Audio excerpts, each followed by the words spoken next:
नमस्कार दोस्तों, मैं सचिन कुमार सिंह जीएस गुरु आपके सामने एक बार फिर से हाजिर हो गया हूं। पॉलिटिक्स के 500 सबसे इंपॉर्टेंट क्वेश्चंस के सीरीज के भाग 2 को लेकर, और दावा है कि इस सीरीज को अगर आपने पूरा चाट लिया, पूरा पढ़ लिया, पूरे 500 क्वेश्चन अच्छे से तैयार कर लिए, तो कोई भी एग्जाम हो, यूपीएससी हो, यूपीपीसीएस हो, एसएससी हो, यूपीपी हो, आपका पॉलिटिक्स इससे बाहर नहीं जाएगा। सारे क्वेश्चन आपके मैच करेंगे। अगर ना मैच करें तो मेरा गारंटी है आप मुझे कमेंट में बताइएगा अगर एग्जाम में मैच नहीं करता है, और मैच करे तब भी बताइएगा। तो चलिए बिना रुके एकदम शुरू कर जाते हैं। गोली की स्पीड से 20 क्वेश्चन करेंगे आज। तो चल शुरू करते हैं। पहला क्वेश्चन हमारे सामने स्क्रीन पर, कंप्यूटर महोदय ये आ गया। क्वेश्चन नंबर 1, किस वर्ष भारत एक प्रभुत्व संपन्न प्रजातांत्रिक गणराज्य बना है? चार ऑप्शन है: 1947, 1951, 1935, 1950। सही आंसर ऑप्शन डी। बहुत इजी क्वेश्चन है, बिल्कुल शायद ही भारत में कोई हो जिसे ये ना पता हो, छोटे बच्चों को छोड़कर। और नेक्स्ट क्वेश्चन पे आ जाते हैं। गोली की स्पीड से फटाफट क्वेश्चन करेंगे। संविधान की उद्देशिका में कितनी बार संशोधन किया जा चुका है? उद्देशिका मतलब कि हमारी जो संविधान की प्रस्तावना है। ऑप्शन ए है 3, ऑप्शन बी है 2 बार, ऑप्शन सी है 1 बार, और ऑप्शन डी है कभी नहीं। चलिए जल्दी से अटेम्प्ट करिए इसको। आंसर देखते हैं, आंसर क्या होगा इसका। और एक बार जो है संविधान की प्रस्तावना को, प्रियम्बल जो है उसको एक बार अमेंड किया गया है। नेक्स्ट क्वेश्चन पे आ जाते हैं, फटाफट क्वेश्चन करेंगे। भारत के संविधान की प्रस्तावना में प्रथम संशोधन कब किया गया था? पिछले क्वेश्चन का फॉलोइंग क्वेश्चन है, तो पहला संशोधन कब किया गया था, और एकमात्र वही संशोधन आज की डेट पे किया गया है। कमेंट करके बताइए कौन सी गवर्नमेंट थी, किस गवर्नमेंट के समय में संशोधन किया गया था। और यहाँ पे सही आंसर हो जाता है हमारा 1976 में। तो 1976 में भारत की preamble first time, and this that was the only time when Indian constitution का प्रस्तावना यानी कि प्रियम्बल को संशोधन अमेंडमेंट किया गया था। नेक्स्ट क्वेश्चन पे आ जाते हैं। क्वेश्चन नंबर 4, संविधान की प्रस्तावना सभी नागरिकों में से निम्न में से कौन सा उपलब्ध कराने का वायदा नहीं करती है? बहुत इंपॉर्टेंट है।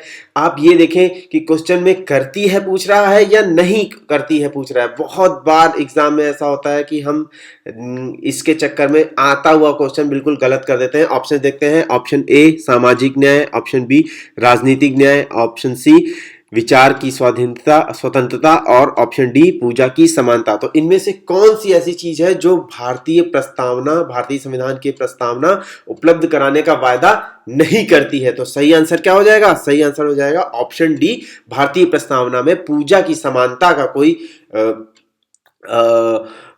उल्लेख नहीं है। समानता कितनी तरीके की दी हुई है? सामाजिक, राजनीतिक और विचार की स्वतंत्रता के बारे में बात किया गया है, और पूजा की समानता के बारे में बात नहीं की गई है भारतीय प्रस्तावना में। नेक्स्ट क्वेश्चन पे आ जाते हैं। क्वेश्चन नंबर 5, 26 नवंबर 1949 को अंगीकृत भारतीय संविधान की प्रस्तावना में शब्द सम्मिलित नहीं है। ऑप्शन, यहाँ पे क्वेश्चन बहुत इंपॉर्टेंट है, ये देखना कि है पूछ रहा है या नहीं पूछ रहा है। जैसा पिछले क्वेश्चन में था, इस क्वेश्चन में भी है, थोड़ा सा ट्रिकी है। यहाँ पर नंबर्स दिए हुए हैं। पहला समाजवादी, पंथ निरपेक्षता यानी कि सेकुलरिज्म, अखंडता और गणराज्य अधोलिखित में से सही उत्तर आपको चुनना है। तो देखते हैं कौन सा ऑप्शन है। तो सही आंसर है 1, 2, 3। तो समाजवादी और पंथ निरपेक्ष और अखंडता, ये तीनों जो है हमारा मूल प्रस्तावना है उसमें मेंशन नहीं थे। ये बाद में ऐड किए गए हैं, जैसा कि हम पहले ही बात कर चुके हैं।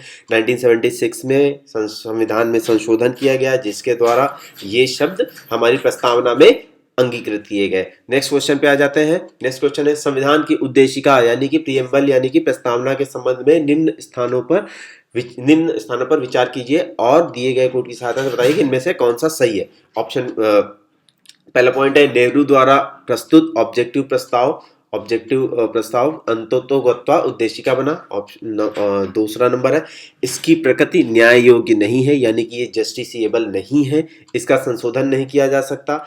नंबर 4 है, संविधान के विशिष्ट प्रावधानों को यह रद्द नहीं कर सकता।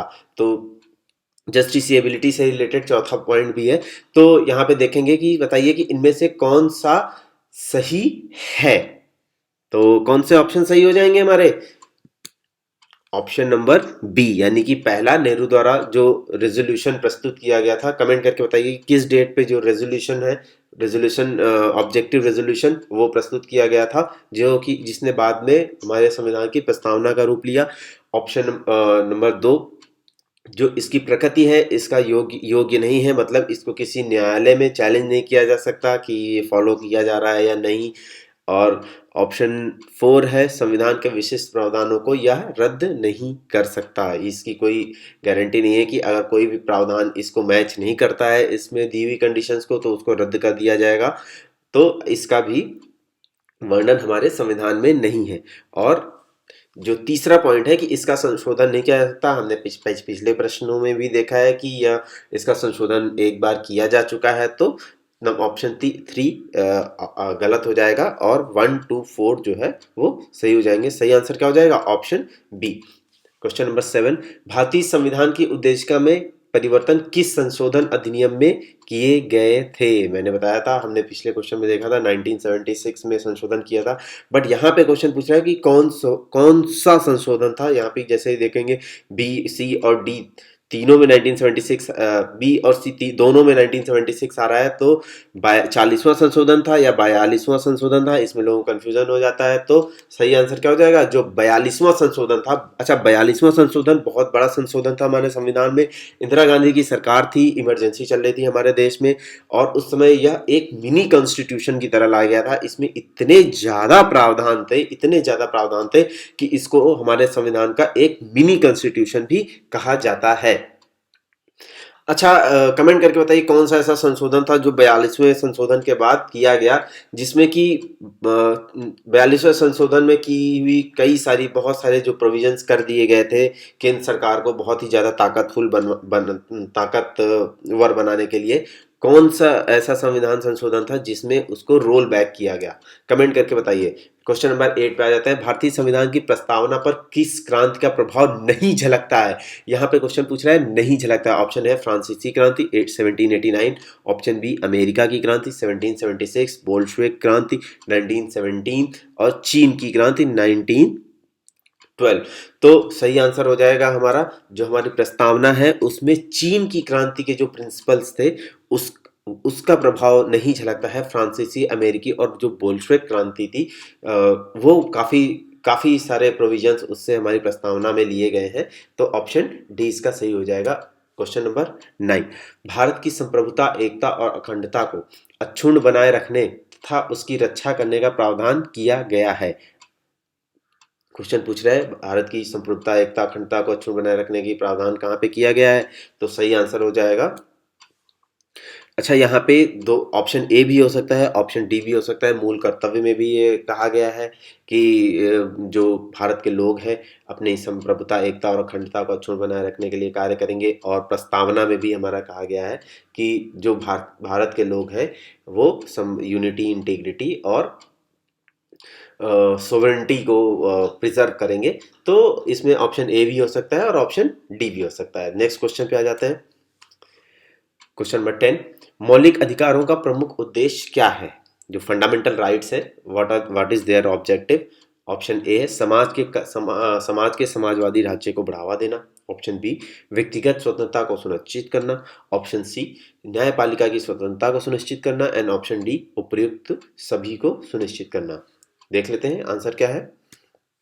तो जो फंडामेंटल राइट्स हैं उसका सबसे प्रमुख उद्देश्य है व्यक्तिगत स्वतंत्रता को सुनिश्चित करना।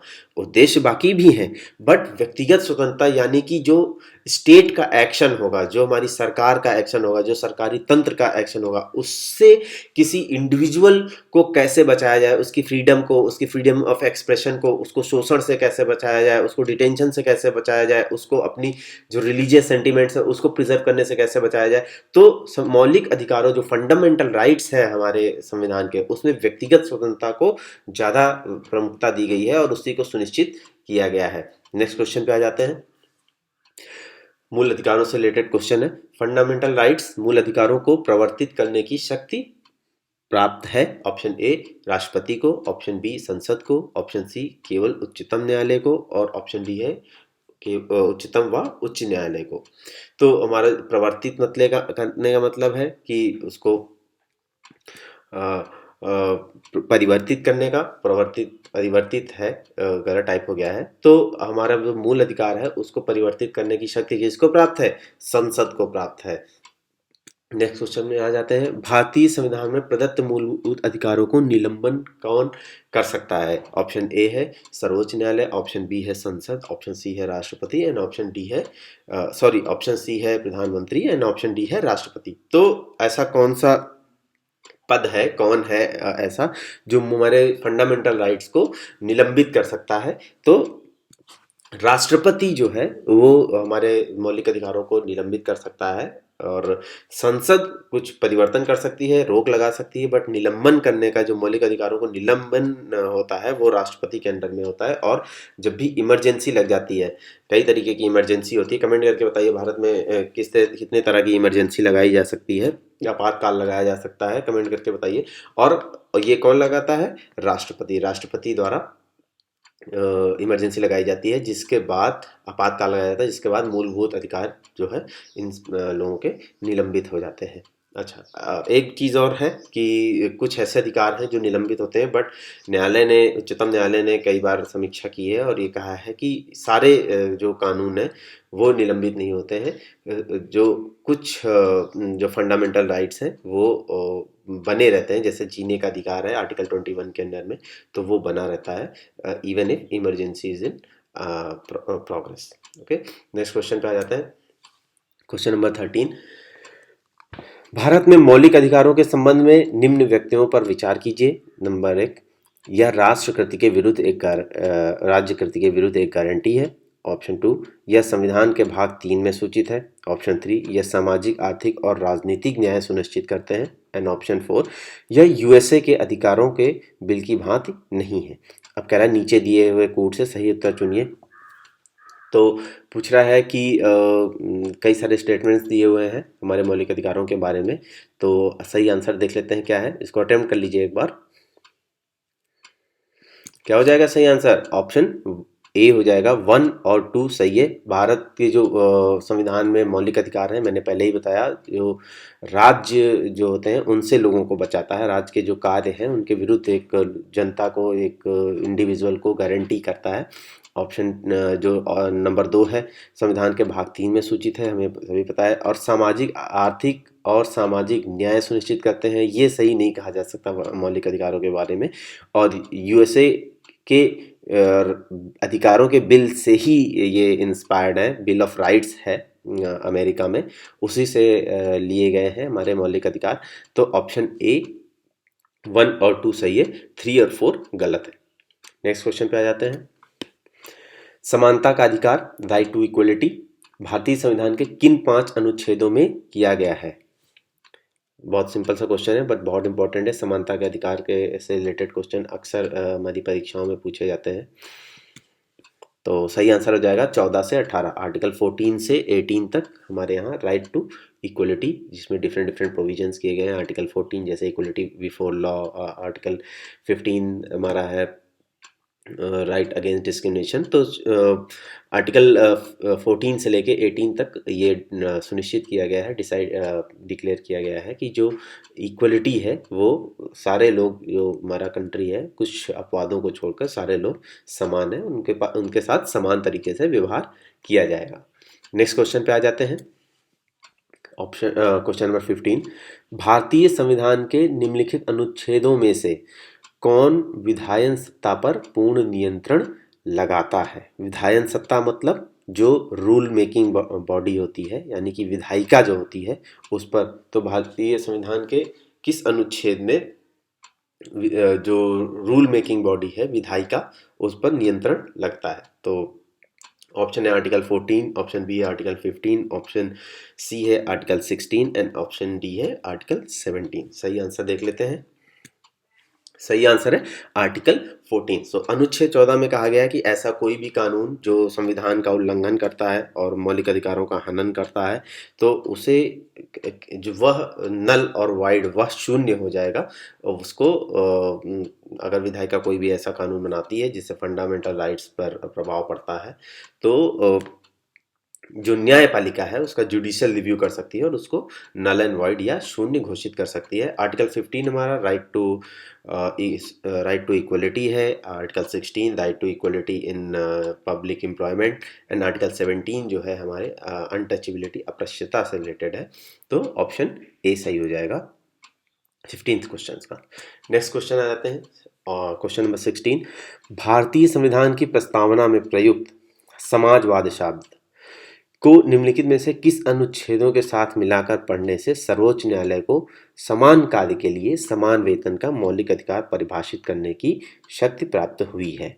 ऑप्शन ए अनुच्छेद 14, ऑप्शन बी अनुच्छेद 14 व 15, ऑप्शन सी अनुच्छेद 14, 15, 16 एंड ऑप्शन डी अनुच्छेद 14 व 16। एक बार क्वेश्चन समझ लेते हैं क्या पूछ रहा है। कि ऐसा पूछ रहा है कि प्रस्तावना में प्रयुक्त हमारे प्रस्तावना में समाजवाद यानी कि India is a socialist country समाजवाद शब्द का उल्लेख है जिसे सर्वोच्च न्यायालय ने कहा है कि समान कार्य के लिए समान वेतन मिलना चाहिए। जैसे कि कई सारी कंपनियों में पहले ऐसा होता था कि पुरुष और महिलाएं समान कार्य करती थी बट फिर भी महिलाओं को कम वेतन दिया जाता था और इस तरीके के बहुत सारे डिस्क्रिमिनेटरी प्रोविजंस कंपनीज में रहते थे। तो सर्वोच्च न्यायालय का एक आदेश आया था जिसमें उसने कहा कि हमारे संविधान में ये प्रोविज़न है और कुछ आर्टिकल्स को कंबाइन करके उन्होंने बताया कि इनको जब कंबाइन किया कर दिया जाएगा तो यह अधिकार मौलिक अधिकार प्राप्त हो जाता है कि समान कार्य के लिए समान वेतन मिलना चाहिए। तो कौन कौन से आर्टिकल हैं जिनको कंबाइन किया है उच्चतम न्यायालय ने, देख लेते हैं यहाँ पे। तो आर्टिकल 14, 15 एंड 16 ऑप्शन सी सही हो जाएगा। तो आर्टिकल 14 में कहा गया है कि जो इक्वलिटी बिफोर लॉ होगी कि जो नियम है वो सबके समान है। आर्टिकल 15 में कहा गया है कि किसी को केवल केवल शब्द बहुत इंपॉर्टेंट है आर्टिकल 15 में केवल जेंडर कास्ट और प्लेस ऑफ बर्थ या कई सारे प्रोविजंस हैं उनके बेसिस पे डिस्क्रिमिनेट नहीं किया जाएगा। और ऑप्शन 16 का है equal opportunity in public employment. तो इन तीनों को मिला के जब उच्चतम न्यायालय ने पढ़ा तो उन्होंने कहा कि समान कार्य के लिए समान वेतन एक मौलिक अधिकार है और ये गारंटीड होना चाहिए या मिलना चाहिए सबको। नेक्स्ट क्वेश्चन पे आ जाते हैं। Question number 16। विधि के सामने समानता का अधिकार जैसे आर्टिकल 14 हमने बात की। आर्टिकल 14 हमारा कहता है आर्टिकल 14 कहता है कि विधि के सामने इक्वलिटी बिफोर लॉ इक्वल सारे लोग नियम के जो कानून है उसके वो सब पे समान तरीके से लागू होता है समान परिस्थिति में। तो यह किस तरीके का अधिकार है? ऑप्शन ए नागरिक का अधिकार, ऑप्शन बी आर्थिक अधिकार, ऑप्शन सी सामाजिक अधिकार एंड ऑप्शन डी राजनीतिक अधिकार। कॉन्सेप्चुअल क्वेश्चन है तो सही आंसर यहाँ पे हो जाएगा हमारा नागरिक का अधिकार जो सिविल राइट है और फंडामेंटल राइट तो हमारे संविधान में है ही। तो एक तरह से नागरिक का अधिकार है कि सारे नागरिक जो है वो जो लॉ है जो कानून है उसके लिए लॉ सबको समान तरीके से ट्रीट करेगा, सारे सारे लोगों पे समान तरीके से अप्लीकेबल होगा। ठीक है, नेक्स्ट क्वेश्चन पे आ जाते हैं। Question number 18। निम्नलिखित में से भारतीय संविधान के कौन कौन से अनुच्छेद में से किसी भी रूप में अपृश्यता के लिए निषेध के लिए प्रावधान है? अपृश्यता मतलब अनटचेबिलिटी, छुआछूत को निषेध किया गया है।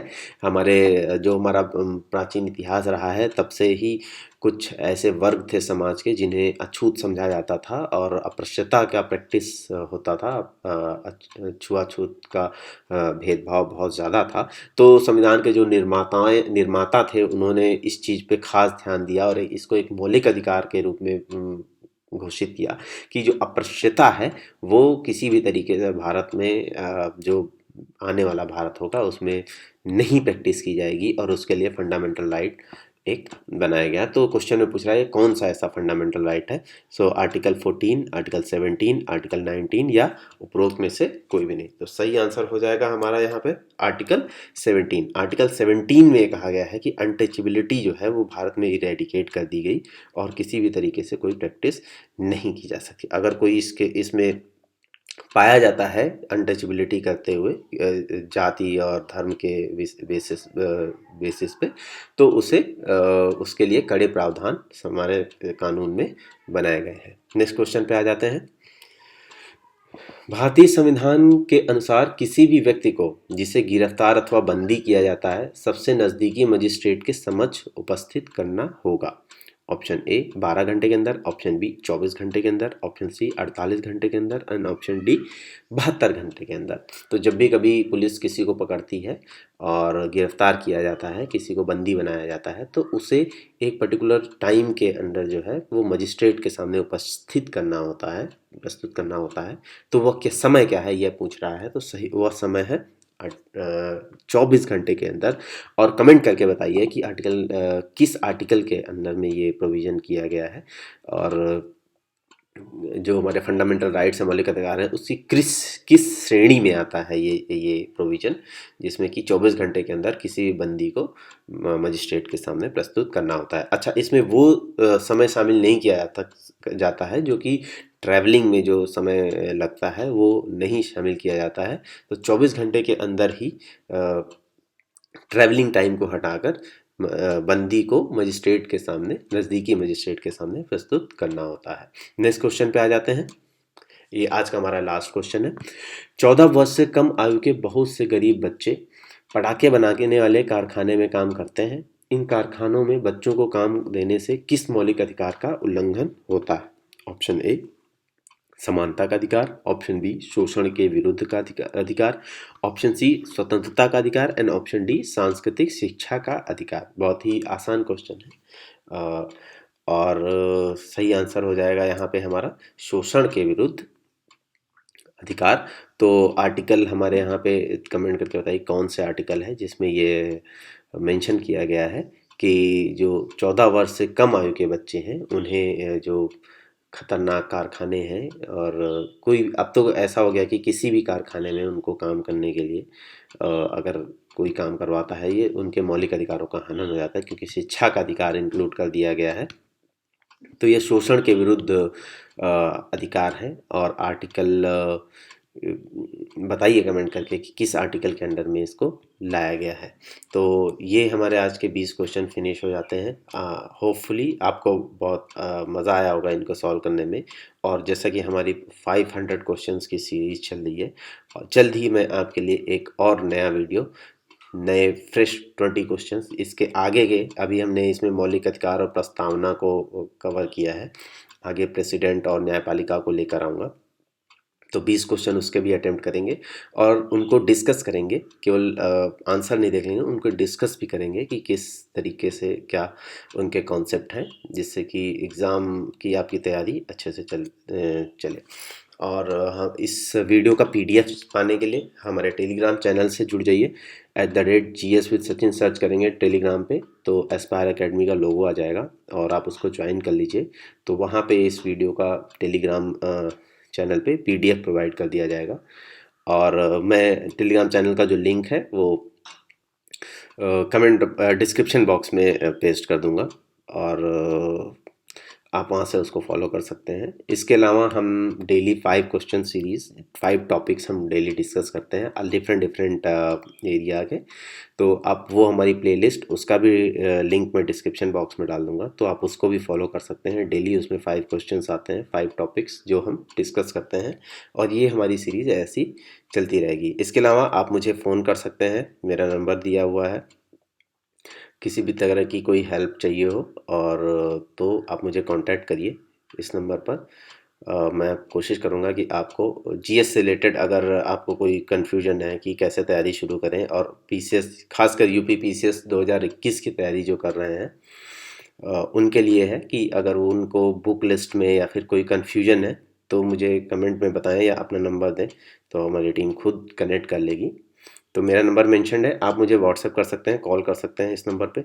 इसके अलावा हमारे यूट्यूब चैनल को सब्सक्राइब कर लीजिए और जो नोटिफिकेशन बेल आइकन है उसको ज़रूर क्लिक करिएगा, तो जैसे ही नया वीडियो आएगा इस सीरीज़ का आपको पता चल जाएगा। इसके अलावा हमारे लिंक को लाइक करिए, शेयर करिए और कमेंट करके जो भी मैंने क्वेश्चंस पूछे हैं आप उसको कमेंट करके बताइए कि उनके आंसर्स क्या होंगे। और मैं इसी के साथ मैं सचिन कुमार सिंह आपसे विदा लेना चाहूँगा, और होपफुली जल्द ही मैं एक नया वीडियो लेके आऊँगा जिसमें कि इस कुछ नए टॉपिक जीएस के हम डिस्कस करेंगे। और तब तक के लिए बहुत बहुत धन्यवाद। जय हिंद, जय भारत। Thank you.